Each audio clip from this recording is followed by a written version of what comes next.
बिस्मिल्लाहिर्रहमानिर्रहीम। प्यारा शागिर्दो अस्सलाम वालेकुम। जीअं त अॼोके लेक्चर में असां जेको पढ़ंदासीं जंहिं टॉपिक जे बारे में, उहा टॉपिक आहे क्लोनिंग। क्लोनिंग छाखे चइजे थो? क्लोन जी माना आहे डुप्लीकेट कॉपी। जेकॾहिं हिन खे डिफाइन कंदासीं क्लोनिंग खे, the production of duplicate copies of genetic material either sales R entire multi cellular organisms. यानी हिन में प्रोडक्शन थींदी, छाजी प्रोडक्शन थींदी क्लोनिंग प्रोसेस में? हिकिड़े सेल जी बि थी सघे थी, टिश्यूज़ जी बि थी सघे थी, त वरी जेको आहे सो ऑर्गन्स जी बि थी सघे थी। त उन सां गॾोगॾु multi cellular whole multi cellular organism जी बि प्रोडक्शन करे सघिजे थी।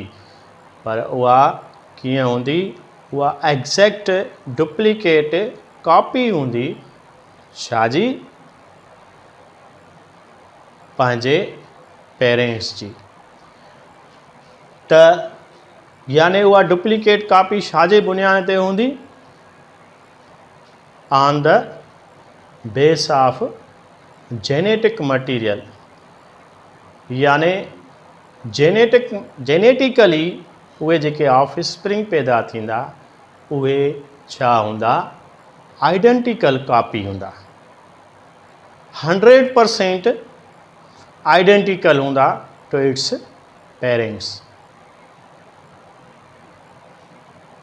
हूअं जेकॾहिं ॾिठो वञे त सेक्शुअल रिप्रोडक्शन जेका थींदी आहे उन में जेके गैमेट्स फॉर्मेशन थींदा आहिनि उन में म्योसिस जो अमल थींदो आहे। म्योसिस दौरान तव्हांखे ख़बर आहे त जेका आहे सा छा थींदी आहे? होमोलॉगस क्रोमोज़ोम जे विच में क्रॉसिंग ओवर थींदी आहे। पोइ जॾहिं गैमेट्स मेल ऐं फीमेल जा पाण में फ्यूज़ थींदा आहिनि त यानी उन में ज़ाहिरी आहे छा हूंदी? क्रॉसिंग ओवर जे नतीजे में उन में क्रोमोज़ोम्स में यानी जेनेटिक मटीरियल में नई हिकिड़ी रिकॉम्बिनेशन पैदा थींदी आहे।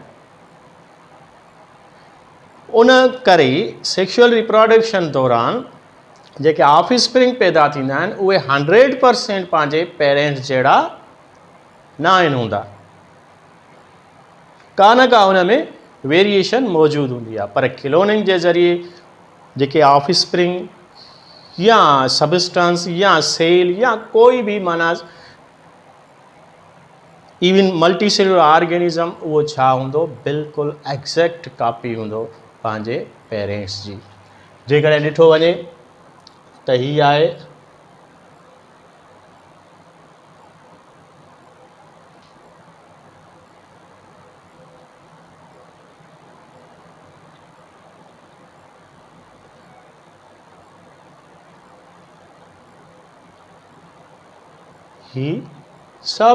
ही जेके बि चारई ऑर्गेनिज़म आहिनि इहे हिक ॿिए जी छा आहिनि? डुप्लीकेट कॉपी आहिनि, एग्ज़ैक्ट कॉपी आहिनि। हाणे इहा जेका क्लोनिंग आहे उन जा कहिड़ा कहिड़ा कीअं जेको आहे सो कहिड़ा उन जा प्रोसेस आहिनि या कहिड़ा जेको आहे सो उन जा बुनियाद आहिनि या कहिड़े हिसाब सां उन्हनि खे मुख़्तलिफ़ कैटेगरीज़ में डिवाइड कयो वियो आहे। क्लोनिंग नेचुरल बि थी सघे थी त आर्टिफिशियल बि थी सघे थी। नेचुरल क्लोनिंग मिसाल कीअं? आइडेंटिकल ट्विंस या ट्रिपलेट्स पैदा थींदा आहिनि, उहे सेक्शुअल रिप्रोडक्शन दौरान ई पैदा थींदा आहिनि। पर उहे एग्ज़ैक्ट कॉपी पंहिंजे पेरेंट्स जी न हूंदा आहिनि। पर उहे जेके ट्विंस हूंदा आहिनि उहे पाण में जेके आहिनि से छा हूंदा आहिनि? एग्ज़ैक्ट कॉपी हूंदा आहिनि। त उहे ॿई जेके ट्विंस थिया या ट्रिपलेट्स थिया उहे एग्ज़ैक्ट कॉपी आहिनि पाण में, कोई उन्हनि में फ़र्क़ु न हूंदो 100% ई जेके आहिनि से उहे हिक जहिड़ा हूंदा। अहिड़े तरीक़े सां छाजे करे ॿियो नंबर आहे, ॿी आहे asexual reproduction in plants and animals. कुदरती तौर बि जेको आहे सो एसेक्शुअल रिप्रोडक्शन जीअं वेजिटेटिव रिप्रोडक्शन आहे प्लांट्स में उहा थींदी आहे। त उन में छा हूंदो आहे त मिसाल जे कॾहिं हिकिड़ो प्लांट आहे उन में लेयरिंग थिए थी, ही उन जी शाख आहे उहा ज़मीन ते हिते किरे थी, त उन में छा हूंदो आहे जॾहिं टच कंदी आहे ज़मीन सां त उते उन में वटि एडवेंटेशियस रूट्स वरी उन ब्रांच जूं निकिरंदियूं न आहे, उतां ई वरी ॿी नई ब्रांच निकिरंदी आहे। वरी हिन जी जॾहिं ब्रांच हिते किरंदी हेठि ज़मीन ते टच कंदी त वरी उते एडवेंटेजियस रूट्स अराइज़ थींदियूं, वरी उतां नओं ॿूटो पैदा थींदो। त इहे जेका इहा वेजिटेटिव रिप्रोडक्शन जो हिकिड़ो मिसाल आहे। इन में बि जेको आहे सो ही प्लांट इहे जेके आहिनि सभई प्लांट छा हूंदा, पंहिंजी एग्जैक्ट कॉपी हूंदा। Regeneration, regenerate the new organs or tissues when previous organ removed, then a new organs develop from that point, and that organ is exact copy of previous organ. For example, lizard में, किरड़ीअ में tell जेको आहे सो पुछ जेको आहे सो उनजो कटिजी वेंदो आहे। जॾहिं कटिजी वेंदो आहे त वरी आस्ते आस्ते हिकिड़ो नओं ॿियो जेको आहे टेल उन में डेवलप थींदो आहे। उहो जेको टेल नओं डेवलप थिए थो उहो पहिरें टेल वांगुरु ई आहे, एग्ज़ैक्ट कापी आहे। त इन अमल खे चवंदासीं रीजनरेशन। ऐं रीजनरेशन बि जेको आहे सो हिकिड़ी नेचुरल क्लोनिंग आहे। उन खां पोइ development of tumours and cancerous cells. Cancer cell हिकिड़ो सेल आहे, उन में कंहिं सबबनि जे करे, म्यूटाजीन जे करे उन में जेको कंट्रोलिंग सेल डिवीजन वारो जीन आहे उहो डैमेज थी थो वञे, जंहिंजे करे उनजो सेल जेको आहे सो अनकंट्रोल्ड उन सेल जी डिवीजन थिए थी, जंहिंजे करे उहो हिकिड़ो सेल कैंसरियस सेल्स थी वियो। हाणे उहो डिवाइड थींदो, रीडिवाइड थींदो, जेके बि सेल ठहंदा वेंदा उहे एग्ज़ैक्ट कापी हूंदा पहिरें कैंसरियस सेल जी। त इहा छा आहे, इहा डेवलपमेंट या ट्यूमर एंड कैंसरियस सेल्स आहिनि, उहे बि नेचुरल क्लोनिंग आहे। आर्टिफिशियल क्लोनिंग इन मैमल्स में थिए थी, जीअं लाइक इन डॉली शीप। पहिरियां 1997 में जेको आहे सो इहा आर्टिफिशियल क्लोनिंग कई वई शीप ते। उन में बि एग्ज़ैक्ट कापीज़ ठाही वयूं हुयूं उन शीप जूं। उन खां अलावा आर्टिफिशियल वेजिटेटिव, हीअ मिसाल लेयरिंग वारो ॿुधायमि तव्हांखे, त इहो हिकिड़ो नेचुरल वेजिटेटिव रिप्रोडक्शन आहे। आर्टिफिशियल वेजिटेटिव रिप्रोडक्शन प्लांट में जीअं ग्राफ्टिंग आहे।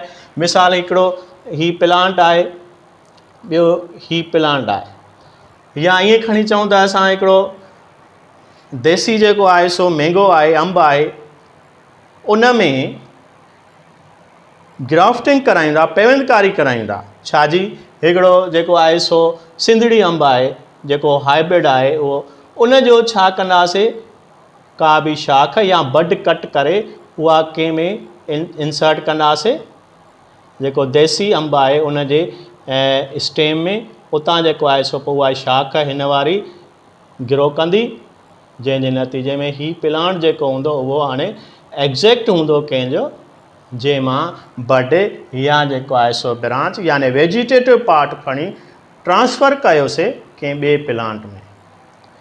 त इन खे ग्राफ्टिंग चइबो आहे या कटिंग आहे।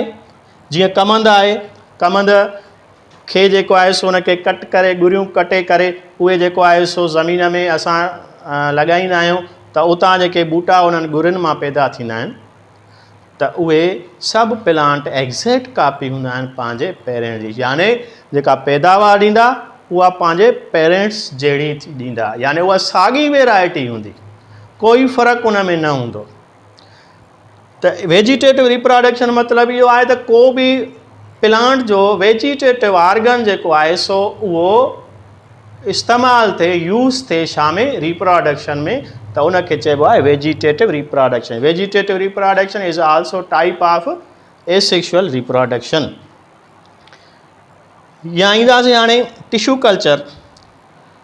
टिश्यू कल्चर में छा खयो वेंदो आहे, इवन हिकिड़ो सिंगल सेल खयो वेंदो आहे। मिसाल ही सिंगल सेल आहे, पेरेंकाइमेटस सेल आहे, उनखे हिन प्लांट जो आहे, ही सिंगल सेल खयोसीं, हाणे इन सेल खे ट्रांसफ़र कयोसीं छा में, कल्चर में, मीडियम में, जंहिंमें उनखे फुल न्यूट्रिएंट्स ॾींदासीं ऐं उन में ही हिन जी छा फॉर्मेशन थींदी, सेल उहो डिवाइड थींदो, रीडिवाइड थींदो, छा ठहंदो, कैलस फॉर्मेशन थींदी। कैलस फॉर्मेशन जॾहिं थींदी, कैलस चइबो आहे अनडिफरेंशिएटेड सेल्स खे। ईअं जेको आहे सो अनडिफरेंशिएटेड सेल्स ठहंदा, वरी उनखे कैलस खे कट कंदासीं स्मॉल पीसिस में, उन्हनि खे वरी ट्रांसफ़र कंदासीं पीसिस खे, उहे सभु कापीज़ हिकु जहिड़ियूं हूंदियूं। हाणे उन में मैनिपुलेटेड कंदा ग्रोथ हार्मोन्स, उते जेको आहे सो नंढड़ा नंढड़ा हिन मां छा अराइज़ थींदा, प्लांटलेट्स ठहंदा कैलस मां।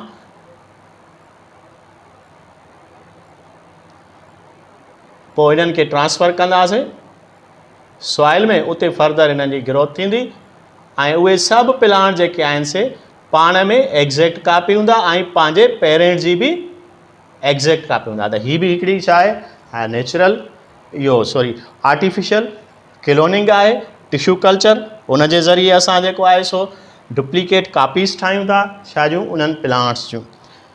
उन खां अलावा प्रोडक्शन आहे डिफरेंट सबस्टेंसेस, मुख़्तलिफ़ सबस्टेंसेस जेके हूंदा आहिनि उन जी प्रोडक्शन कई वेंदी आहे। जीअं जेको आहे सो ग्रोथ हार्मोन्स आहिनि, इंसुलिन आहिनि, इंटरफेरॉन आहे, एंटी थ्रोम्बोबिन आहिनि, इहे जेके आहिनि से इहे छा आहिनि, इहे सबस्टेंस आहिनि, इहे बि आर्टिफिशियली तरीक़े सां प्रोड्यूस कया वेंदा आहिनि ऐं ह्यूमन बींग्स जे वेलफेयर लाइ उन्हनि खे इस्तेमाल में आंदो वेंदो आहे। त हाणे क्लोनिंग जेका आहे सा, हिन में क्लोनिंग जो हिकिड़ो प्रोसेस असां डिटेल में पढ़ंदासीं इन खां बाद में। क्लोनिंग जेका आहे सा परफॉर्म जेका थिए थी उहा वेरियस बेसिस ते थिए थी।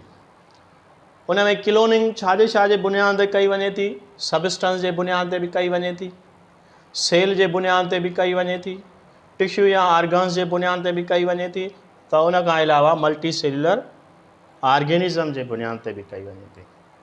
मिसाल जे करे ॾिसंदासीं सबस्टेंस जे बुनियाद ते त जेनेटिक मटीरियल DNA जी छा थींदी आहे, रेप्लिकेशन थींदी आहे। मिसाल ही DNA आहे, उन जहिड़ो ॿियो बि जेको आहे सो DNA जो मालिक्यूल ठही वेंदो।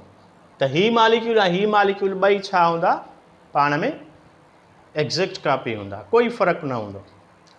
अहिड़े तरीक़े सां ग्रोथ हार्मोन्स आहिनि, प्लांट्स में भी ग्रोथ हार्मोन्स ईंदा आहिनि, एनिमल्स में भी ग्रोथ हार्मोन्स थींदा आहिनि जेके ग्रोथ कराईंदा आहिनि बॉडी खे।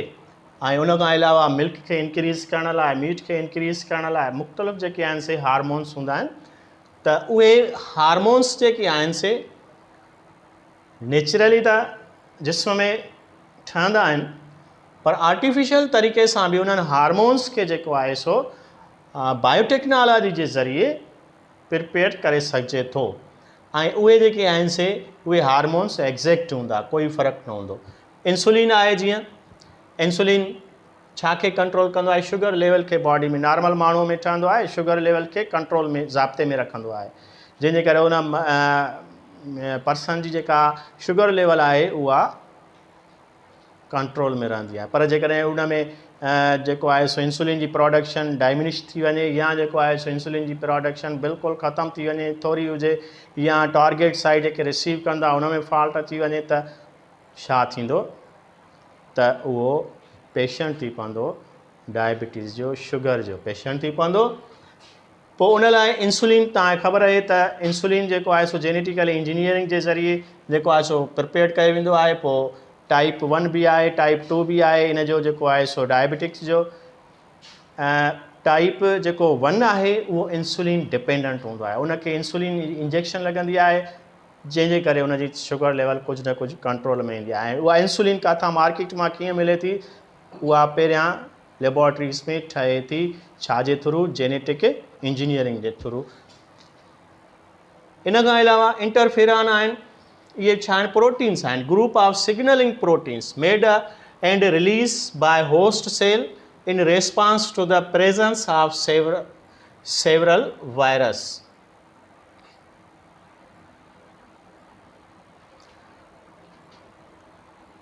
ये जिस्म में प्रोटीन्स हूंदियूं आहिनि जेके सिग्नलिंग, जॾहिं वायरस जिस्म में दाख़िल थींदो आहे त उहे सिग्नल्स रिलीज़ कंदियूं आहिनि त हाणे जिस्म में वायरस अची चुको आहे। त इहे आर्टिफिशियल तरीक़े सां बि क्लोनिंग जे ज़रिए या बायोटेक्नोलॉजी जे ज़रिए उन्हनि खे प्रिपेयर करे सघिजे थो लेबोरेटरी में।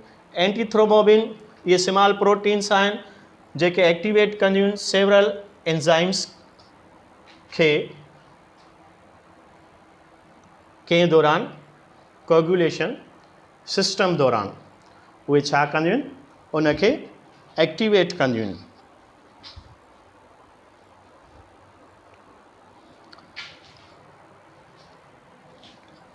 Small protein molecule that inactivate several enzymes of the coagulation। जॾहिं ब्लड क्लॉटिंग थींदो आहे, ब्लड क्लॉटिंग थींदो आहे, जॾहिं इंजरी थींदी आहे त उन वक़्तु जेको आहे सो ब्लड क्लॉट थींदो आहे, उते जेको आहे सो एंटीथ्रोम्बोबिन जेके आहिनि से उहे लिवर पैदा कंदो आहे ऐं उहे उनखे ब्लड क्लॉटिंग में सपोर्ट ॾींदियूं आहिनि। अहिड़े तरीक़े सां सेल जे बुनियाद ते सेल जेको आहे सो माइटोसिस, सेल जे बुनियाद ते कीअं आहे रिप्रोडक्शन माइटोसिस। मिसाल जीअं जेकॾहिं ॾिसंदासीं हीअ एमोबा आहे,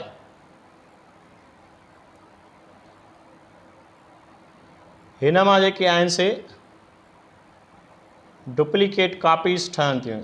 सेल जॾहिं यूनिसेल्युलर ऑर्गेनिज़म जेको आहे सो एमोबा, मिसाल ही पेरेंट आहे, ही 2 नवां सेल ठहिया, इहे माइटोटिकली ठहिया, माइटोसिस हुजे या यूनिसेल्युलर ऑर्गेनिज़म में जेका सेल डिवीजन थींदी आहे उहा ई हुनजे छा हूंदी आहे? रिप्रोडक्शन बि हूंदी आहे। त हिन जहिड़ा ही 2 ऑर्गेनिज़म ठहिया। स्किन सेल्स, ब्लड सेल्स या लिवर सेल्स, जॾहिं इहे बि इन्हनि जी बि जेका आहे मिसाल स्किन में ज़ख़म पैदा थी वियो, आस्ते आस्ते उहे ज़ख़म भरिजनि था त उहे सेल नवां जेके आहिनि से उहे ठहनि था पेरेंट सेल्स खां, उहे बि एग्ज़ैक्ट कॉपी आहिनि पंहिंजे पेरेंट सेल जी। टिश्यू या ऑर्गन्स जे बुनियाद ते जीअं पहिरियां ई ॿुधायुमि मां त रीजनरेशन इन द लिज़र्ड जो टेल जॾहिं रिमूव थी थो वञे, कट थी थो वञे त वरी ओड़ो ई ॿियो टेल जी डेवलपमेंट थिए थी, जंहिंजे करे उन अमल खे छा चवंदासीं? रीजनरेशन सॾींदासीं। या असांजे लिवर में बि जेको आहे सो रीजनरेशन पावर आहे, जंहिंजे करे अक्सर तव्हां ॿुधो हूंदो हेपाटाइटिस ए या बी थिए थी त उन में लिवर जॾहिं डैमेज थी थो वञे मुकमिल पेशेंट जो त उन में लिवर ट्रांसप्लांटेशन थिए थी, यानी लिवर डोनर जो थोरो पीस खयो वञे थो, उहो रिसिपिएंट में लॻायो वञे थो, उते जेको आहे सो उनजी छा थी थिए? उन पीस जी, लिवर वारे पीस जी रीजनरेशन थिए थी ऐं उहो ग्रो करे थो। उन खां पोइ उहो पेशेंट में जेको आहे सो फंक्शन ॾेखारे थो, जंहिंजे करे पेशेंट सिहतमंद थिए थो। अहिड़े तरीक़े सां multicellular organisms, entire multicellular organism, Dolly sheep मिसाल पैदा कई हुई आर्टिफिशियली नमूने सां, जेको आहे सो उनखे 1997 ईस्वीअ में डॉली शीप ठाही वई, हिकु जहिड़ियूं एग्ज़ैक्ट कॉपी ठाही। हुन जो प्रोसेस पढ़ंदासीं कीअं थो थिए, छो थो थिए ऐं छाजे करे उहे जेके आहिनि से एग्ज़ैक्ट कॉपी ठहनि थियूं, आमतौर ते छो थियूं ठहनि सेक्शुअल रिप्रोडक्शन दौरान। ॿियो वेजिटेटिव रिप्रोडक्शन, जीअं मां हुते तव्हांखे ॿुधाया आहिनि, वेजिटेटिव रिप्रोडक्शन प्लांट्स में जीअं लेयरिंग नेचुरल बि थिए थी त आर्टिफिशियल बि थिए थी, ग्राफ्टिंग आहे, कटिंग आहे या लेयरिंग आहे, इहे जेके आहिनि से छा आहिनि? होल मल्टीसेलुलर ऑर्गेनिज़म जे बुनियाद ते जेको आहे सो क्लोनिंग आहे। त क्लोनिंग आर्टिफिशियल क्लोनिंग जेका कई वञे थी उन जो प्रोसेस छा आहे, कहिड़े नमूने जेको आहे सो कई वञे थी। हाणे जेकॾहिं ॾिसंदासीं हिते ॿ सेल खया विया आहिनि, हिकिड़ो इंडिविजुअल जो सेल इंडिविजुअल 1, ॿियो इंडिविजुअल 2। हाणे हिकिड़े इंडिविजुअल जो सोमेटिक सेल खयो वियो आहे, ॿिए इंडिविजुअल जो एग याने फीमेल मां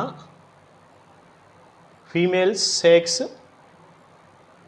सेल पुट कयो वियो आहे।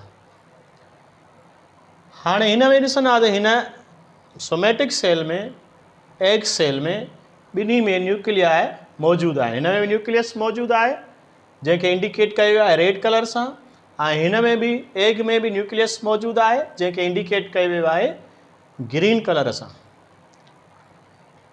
हाणे छा थींदो त एग मां जेको आहे सो न्यूक्लियस खे न्यूक्लियस खे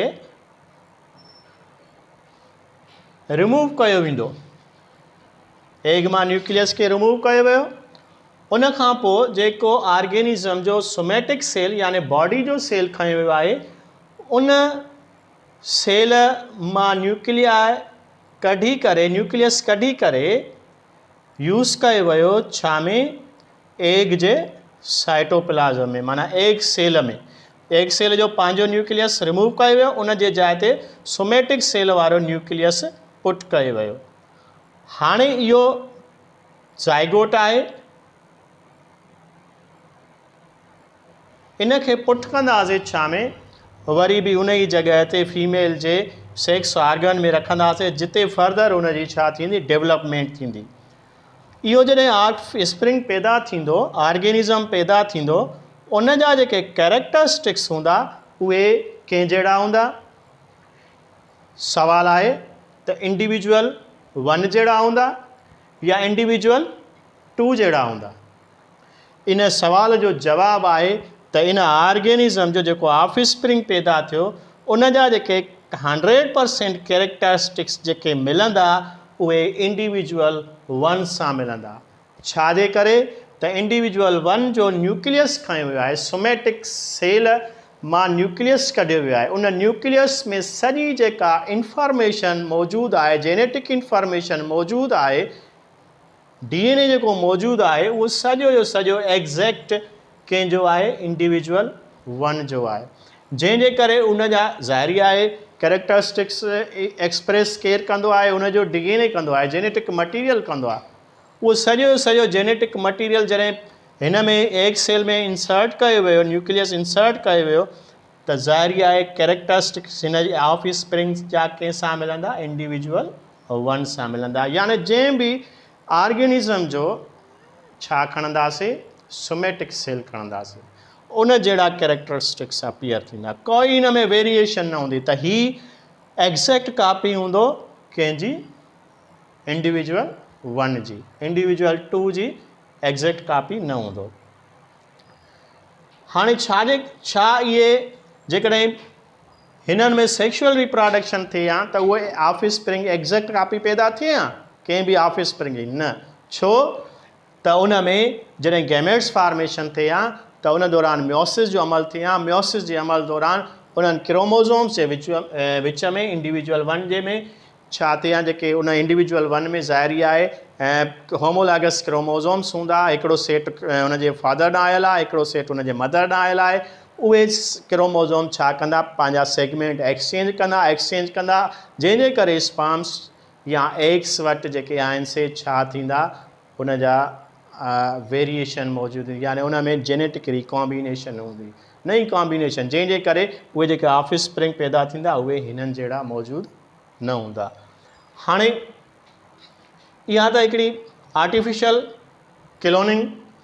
नेचुरल क्लोनिंग जो मिसाल तव्हांखे ॿुधायो हुयो, हिकिड़ो आइडेंटिकल ट्विन्स आहिनि या उनखे मोनोज़ाइगोटिक ट्विन्स चइबो आहे। आइडेंटिकल ट्विन्स उहे कीअं, मिसाल हिकिड़ो मेल आहे, उनजो ही स्पर्म आहे, फीमेल आहे उनजो एग आहे। हाणे हिन में सेक्शुअल रिप्रोडक्शन थी, एग जी नेचुरली सेक्शुअल रिप्रोडक्शन थी थिए मेल ऐं फीमेल जे एग ऐं मेल जे स्पर्म जी फर्टिलाइज़ेशन थी, जंहिंजे नतीजे में छा ठहियो, ज़ाइगोट ठहियो, हिकिड़ो ज़ाइगोट ठहियो।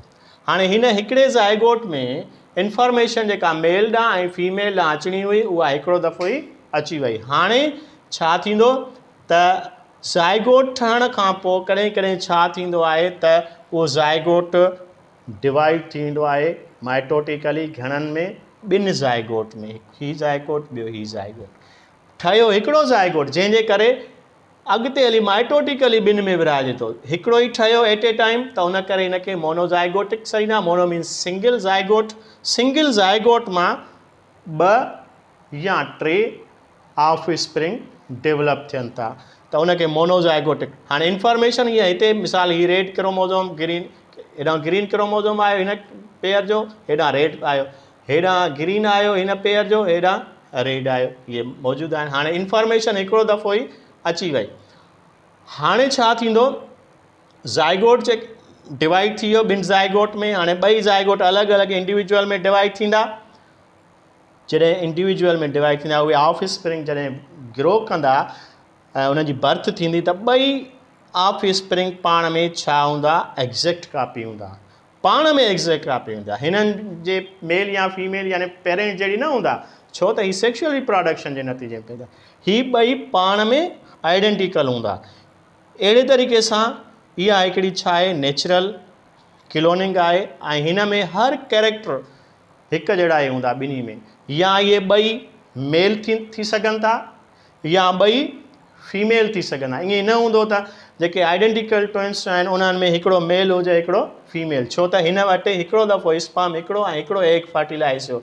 जेकॾहिं हेॾां एक्स आई हेॾां वाई आई त ही मेल हूंदो ऐं उहो मेल वारो ज़ाहिर आहे माइटोटिकल डिवाइड थींदो जॾहिं त उनजो एक्स वारो क्रोमोज़ोम जेनेटिक मटीरियल में रेप्लिकेशन थींदी DNA में, उहे जेको आहे सो सिस्टर क्रोमेटिड्स ठहंदियूं। एक्स जेका आहे सा हिकिड़े में ऐं एक्स ॿिए में, वाई हिकिड़े में वाई ॿिए में हली वेंदो, यानी उहे ॿई जेके आहिनि से छा हूंदा, मेल हूंदा। या फीमेल बि थी सघंदा, जेकॾहिं हेॾां एक्स अचे हेॾां बि एक्स अचे, हिन वटि एक्स थी वियूं। हाणे एक्स वरी जेको आहे सो हुन में पाण जूं सिस्टर क्रोमेटिड ठाहींदियूं हली, वरी उहे डिवाइड थी वेंदियूं, हेॾे बि एक्स हली आई हेॾे बि एक्स हली आई। अहिड़े तरीक़े सां यानी हिन वटि बि ॿ एक्स हूंदियूं, हिन वटि बि ॿ एक्स हूंदियूं, जंहिंजे करे उहो ॿई या त वरी फीमेल हूंदा, यानी या मेल हूंदा ॿई या फीमेल हूंदा। ऐं सोमेटिक कैरेक्टरिस्टिक्स बि उन जा हिकु जहिड़ा हूंदा। हर शइ जेका आहे, हर कैरेक्टर जेको आहे सो उहो हिक ॿिए जा एग्ज़ैक्ट हूंदा। पर जेकॾहिं ॾिसंदासीं unidentical twins, this is not a cloning, पर हिन खे सम्झण लाइ ही असां ठाहियो आहे। डाइज़ाइगोटिक ट्विन्स जेके आहिनि से उहे आइडेंटिकल न आहिनि, अनआइडेंटिकल ट्विन्स आहिनि। छो त मेल ॾांहुं स्पर्म आयो, फीमेल ॾांहुं एग।